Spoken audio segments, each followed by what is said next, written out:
Hi there. This is Glycon. Glycon is a motion capture system. It uses your VR equipment to perform motion capture. It's about as simple as that sounds. You put on your VR equipment, you run Glycon, you record motion capture. It's that simple. This is a new version. If you're used to the older versions, you might have noticed the backdrop is wildly different. The graphics are much improved. I just want to run through some of the new features and get this one out into people's hands as fast as possible. So without further ado, we're going to switch over to the UI view. There we go.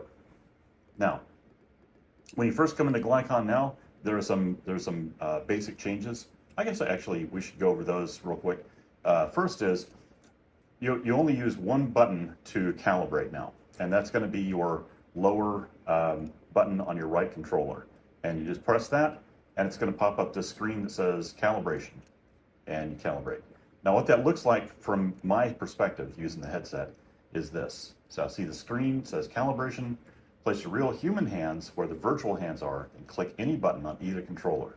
And that's all it takes. So what that does is it matches your height and the offsets for your hands to the virtual hands.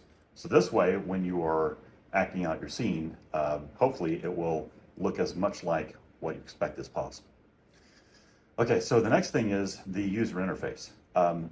Again, we simplified things in, now it is only the left lower button. So we're going to go to see what that looks like. Click it and it appears. Now, one thing you might notice is when it appears, if you click and hold the, click with a trigger first, and then if you click the grab button on your controller, you can move it around. And you can now resize it, and you can place it at other places in your environment. So if I wanted it to be really big and I wanted to put it on the side of my stuff over here, I could just do that. And then when I hide it or when I show it, it's going to show that right there. So that's pretty useful. I found it to be extremely useful actually when I'm trying to set up stuff in the user interface, and when I'm messing with things that there are settings in the UI that I need to access. Okay, so another thing you might notice is we now have,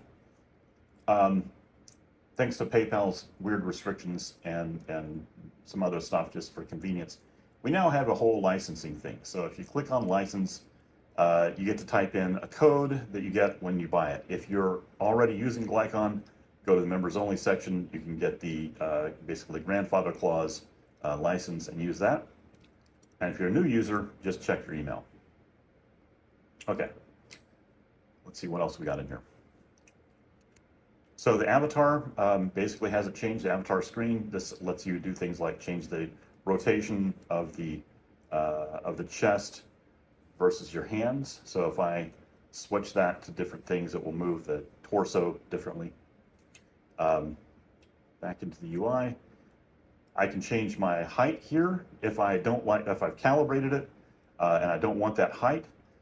For example, if I'm sitting down and I'm just doing upper body motions, but I want to be the correct height, then I can set that height here. As I point out, Kaiju and Micronaut sizes are not supported yet. If you set this thing to be gigantic, you will be looking down on this room, and if you set it to be tiny, it's going to be weird. So hands and gestures. This is a pretty cool one. So right now, if you want hand tracking, all you have to do is just set your controllers down and let them go to rest. Now, I recommend if you're using a system that has hand controllers, obviously. I mean, if you're using there we go. Thank you. If you're using a system like the Quest, that you get like a towel to set your controllers down on, because it will make the controllers go to sleep faster, basically. And then when you want to pick them back up and use them again, you're going to. Oh, by the way, this is hand tracking right here. It's pretty damn flawless, I gotta say. It's a lot better than what you get from gloves, as long as as long as the cameras can see your fingers. You can do all of the hand gestures, etc. Okay, so the really important thing is once you've done this and you want to get your controllers back, the way you have to do that now is you pick up both controllers and you pull the trigger on both controllers. Now, there is actually a, I'm going to show you that real quick. There's a little screen that pops up here at the top when it goes into hand tracking mode. Give it a second. It says, tracking hands. To exit, pull triggers on both controllers. Okay, so that's if you forget how to get back in. And you'll also notice there's a little recording box here that you can move on one of the other screens. And this lets you do things like, if you wanted to record, you just use the hand tracking and you don't want to have to switch back and forth. This is a convenient way to start and stop recording. Okay, so I'm going to pick up my controllers again. And pull the trigger on both controllers and I have my controllers back.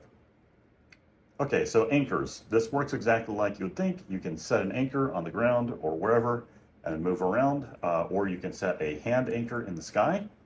And the hand anchors are really useful if you want to set things like, let's say for a scene you wanted to have a thing where you're having to push on a window, all right? So what you do is you can set the hand anchors here. As long as this window is open, you can set the hand anchor. Let me show you what that looks like real quick from the back. Okay, so let's say I want my hands up here, and I want them exactly on an object or completely flat. Then I could set those hand anchors. As long as this window is open, as long as this screen is open, I can set the hand anchors. And then once the screen is closed, if I pull the trigger on either controller, it will basically gradually pull that hand to that tracking position. And then it's locked in space. So I can do this action and my hands are still on that object. This is cool if you're trying to like push a cart, or if you're trying to push a wall or open a door or something like that, and you really just want to have, you want your hands to be at a very specific place when you're moving around. And there are also foot anchors that do exactly the same thing. We're going to turn those back off. Now on the legs, these settings here mess with basically the distance between your legs, allow you to do this, to set back and forth motion. Now, I gotta say, I've spent probably half of the year trying to get the legs to be as not obvious as possible, so that when you move around, it's a little janky, but they quickly go to the correct position. This is an estimation based on me standing here, right? If you have leg trackers, they work great. But if you don't have leg trackers, what are the rest of your body, what does it do? And so you've got some settings here. You've got hover and shuffle that let you basically move around like a little foosball guy, or shuffle. That's what you're seeing right now, where it just kind of shuffles your feet around, tries to keep you balanced, keep under your center of gravity, that kind of thing. And generally speaking, when the legs are not moving, it will lock the feet onto the ground, so you don't have any foot slippage. You don't have to worry about fixing that in post. Okay, so custom avatar. This is pretty cool. So the way this works is you can now load characters from other environments. So for example, this is Meshy. Now his feet are messed up because the Meshy avatar is also a little weird the way it does feet. And so you need to, when you create a character like in Meshy, I would highly recommend you take it into a third-party app and take a look at the hands and the feet and make sure that everything is set up properly. This one here is an example of coming straight out of Meshy. The feet are not calibrated correctly. So we're going to move on to another one.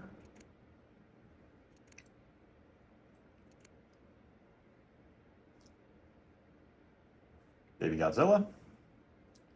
And as you can see, this is a little better. The feet are a little better. And yeah, that's how that works. So we're going to move. I'm going to put back on go back to the Glycon guy. There we go. Virtual sets. So again, as long as this screen is open, this will work. And I'm going to show you what this looks like. Basically, you get these glowing cubes in front of your hands. Okay, as long as this screen is open, you can draw in space with these cubes. And this lets you create, and you also have an eraser, so you can erase in space as well. And so this lets you create a very simple, very blocky, fake environment that you can then export as an OBJ, bring into your 3D program, and replace with actual geometry. So we've got the arena and the props and the audio. These all let you import objects and then work with them. So for example, I have here, let's see, I have a briefcase.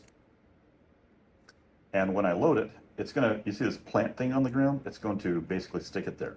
Now I can click it with the grab button and pull back on the joystick, and it's going to bring that thing up to my hand.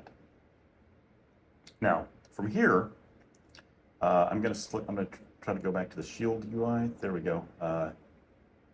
Okay, so watch me in the mirror here while I do this. If I go to these settings here, I can change this so that I have a grip tracker on my right hand. And this UI is sticking off to the side because I need to fix this and make it a little cooler, easier to use. I haven't had a chance to really get around to that yet. I just want to show you how this works. So if you look over here on my hand, you see my hand's just kind of sitting off here in space. I'm going to make a gripping thing with by pulling the joystick back. This makes the grip gesture. And I'm going to put my hand roughly where I want it to go and then pull the trigger. And then now what that's done is that has attached the briefcase to my hand at that position. And that is how that works. And this allows you to have props in the scene that you can interact with, like guns and swords and stuff like that. And you can bring in your own gun and sword, etc. And this is where you do it. So you put those objects in a special folder, which is explained on the website, and then you can just import them right here. Easy as that. And then you have your briefcase that you can go to work in. Yeehaw! Whatever people with briefcases say. Let's see. So I'm going to go to none, and we're going to go back here to the beginning of this and say none load. Yeah, okay. Audio is pretty straightforward. You can drop in some audio tracks. They'll play when you hit record, that kind of thing. If you're trying to sync up like playing the drums or a guitar or something like that, that's how you would set that. Okay, cue cards. Now this is kind of interesting. Cue cards work the same way as everything else in that you can have it basically just, you put a piece of text in a special folder and it's going to show up as a cue card in here. And then you can do the same thing that you can do with the UI, where you can make things bigger and smaller and push them around in the UI and put them wherever you want in the scene. This lets you very easily create some cards for stuff you want to make sure you talk about, and then you can put them in here. And as you might have guessed, I'm going to talk about some of this stuff. So then we have a clone. The clone is pretty straightforward. When you when you record something, after you record an animation, you can play it back on the clone. And this entire thing is going to change radically in the near future because I'm adding support for basically the ability to save out an entire scene with multiple actors.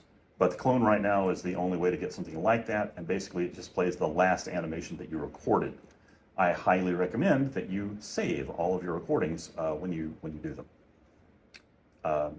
Oh, you know what? Actually, you don't have to do that anymore. It automatically saves all of your recordings. I forgot that it's so much more efficient now that you don't have to do that anymore. Yeah, so you just bring up the clone and plays the last animation you did. SteamVR, this is pretty straightforward. If you have a Steam headset and trackers and the Steam version, which as of this post here, as of this video, the Steam version for this latest one, 107 is not online. It'll be online shortly. The Quest desktop is online now. The Quest native one is going up next, and then the Steam one will be after that. The display lets you toggle what's on this main screen, and this little thing down here. Let me see. I don't know if you can see that. there's a little button at the bottom that says toggle. This toggles this screen over on the side. So if you wanted to see what you look like from the side, there you go. And you should be able to very easily, so I can see, I know this is confusing.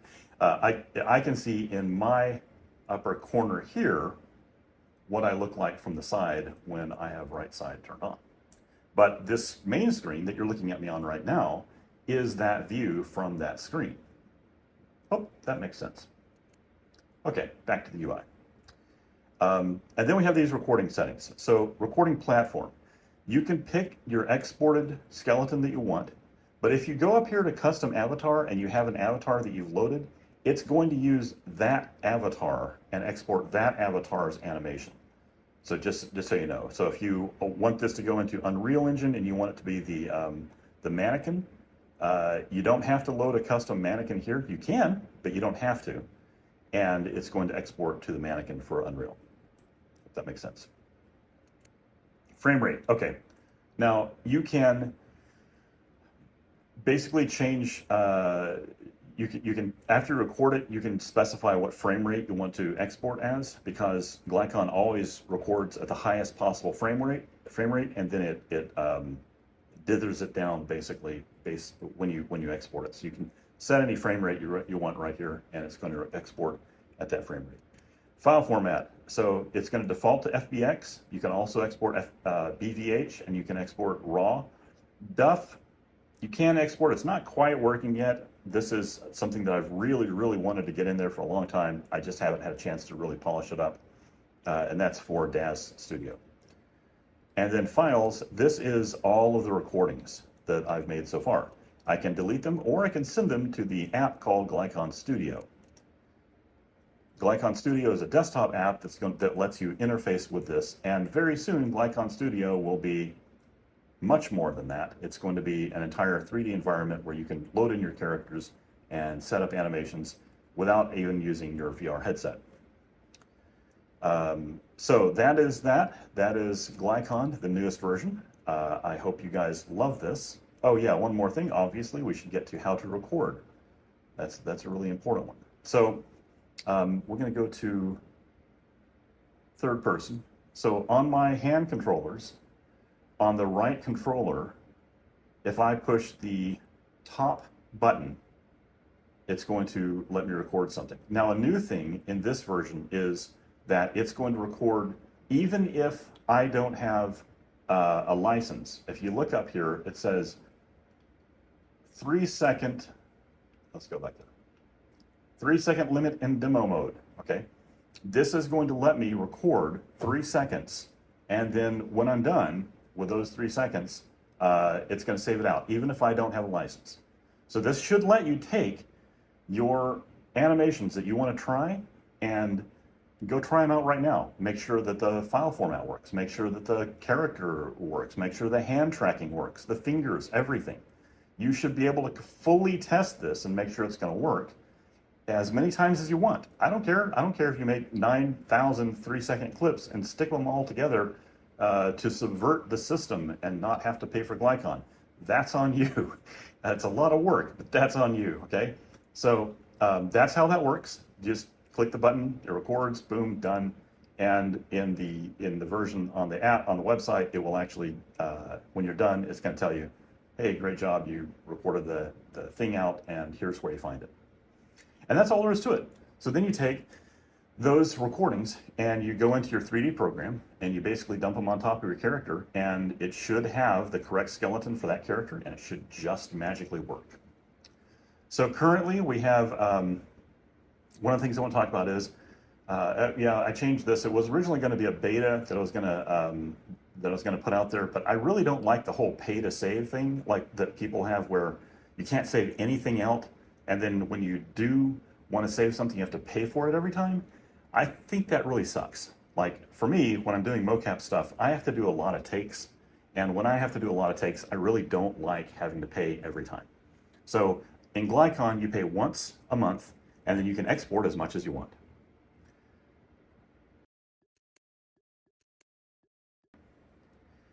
And then let's see what else we have here. So we have DAZ 3, Minecraft, Battlefront, and Generic. So DAZ 3 is on the way, Minecraft is on the way, Battlefront Generic is already in there, but I probably need to clean it up a little bit. But we got some other file formats people have asked about, but those are the three that are on the top of the list right now. We've got DAZ 3, Minecraft, and Battlefront. DAZ is in there. I'm not real happy with the results. Your mileage may vary, but very soon we'll have a really cool DAZ thing in there. We have a generic VR chat live link that I've been working on that Glycon will support very soon. And then we also have, oh, and obviously you can't use Glycon like this in that. The way that will work is basically you're going to be able to alter Glycon's system. You know what? I'll get into that in another video because that's a whole set of new features that I have not announced yet. Let's see, headsets. So the Pico is currently not supported. I've got one, I just haven't finished it. The Quest 3 and the Quest 3S, I have thoroughly tested. You're seeing this on a Quest 3S. I prefer the lens on the 3S. I'm sorry, I prefer the lens on the 3. This is on a 3. The 3S is sitting behind me on the rack. So that's pretty cool. And we're going to be supporting Tripo 3D very soon also. And yeah, I think that's about it. That's enough for today. All right, so latest version's 107. It's on the website now. As you can tell, massive changes occurred here for the environment, and the entire system had to be rewritten. It's taken me about a year to get all the stuff in there. The reason I had to rewrite it was basically that Meta changed some rules about how the app has to work under the hood, and I had to change for that. And then Unity changed some stuff with regard to licensing, and I don't understand their thinking there because, frankly, I was paying them a lot more than I do now. So anyway, Unity, I don't understand you. I love you. You're weird. But this version of Glycon looks very similar, but it is radically different under the hood, and everything from the environment to the lighting to the tracking, every single piece of it has been rewritten sometime in the last 6 months at least.